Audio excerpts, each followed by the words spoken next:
Syria में mastermind निकला।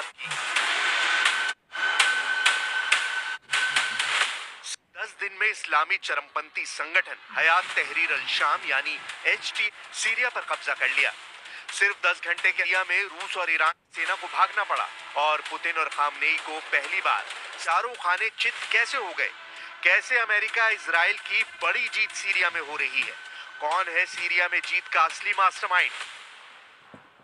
आज हम आपको सब दिखाने जा रहे हैं कि कैसे तुर्की ने सीरिया में ऐसी जंगी चाल चली है कि 10 दिन के अंदर हयात तहरीर अल शाम के चीफ कमांडर जुलानी ने कब्जा कर लिया है। कुछ रिपोर्ट्स में दावा किया गया है कि तुर्की ने ही हयात तहरीर अल शाम यानी HTS को इतना ताकतवर बना दिया है जिसकी वजह से उसने आसानी से सीरिया पर कब्जा कर लिया है। लेकिन अब सवाल उठता है कि सीरिया में 54 साल से शासन करने वाले असद परिवार के तख्ता पलट से तुर्की क्या फायदा उठाने जा रहा है।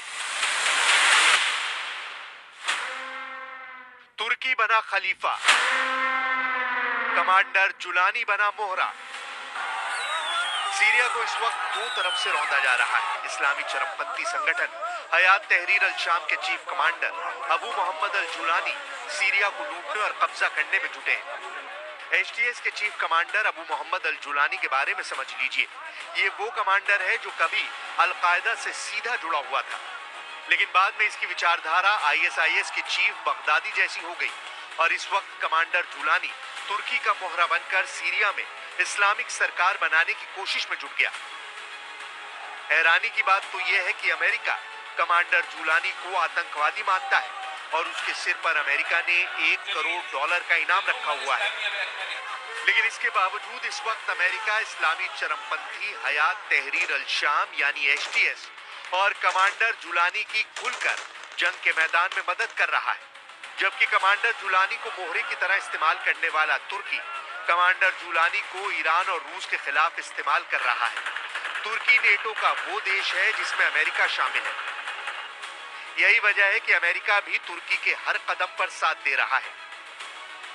इस चक्रव्यूह को रूस के राष्ट्रपति पुतिन और ईरान के सुप्रीम लीडर अली खामनेई अच्छी तरह से समझ चुके हैं। इसीलिए खामनेई ने 10 घंटे पहले टीवी पर आकर ऐलान कर दिया है कि सीरिया में हुए तख्ता पलट के पीछे अमेरिका और इजराइल का हाथ है, जिसमें तुर्की पर्दे के पीछे से मदद कर रहा है। सीरिया में तुर्की का खलीफा मिशन, घबरा गए अरब देश।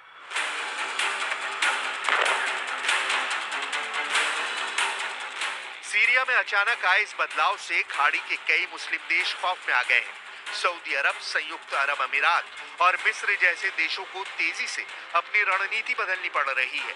इन सभी अरब मुस्लिम देशों ने अमेरिका को चेतावनी दी है कि वो उन इस्लामिक चरमपंथी संगठनों और देशों का साथ ना दे जो कई दशकों तक अरब देशों पर हमले में शामिल हुए हैं।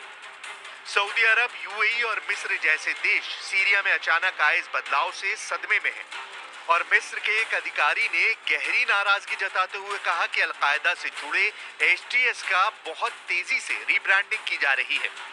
मिडिल ईस्ट आई की रिपोर्ट के मुताबिक UAE अमेरिका के तुर्की के रास्ते पर्दे के पीछे से HTS से बातचीत करने से काफी खफा है।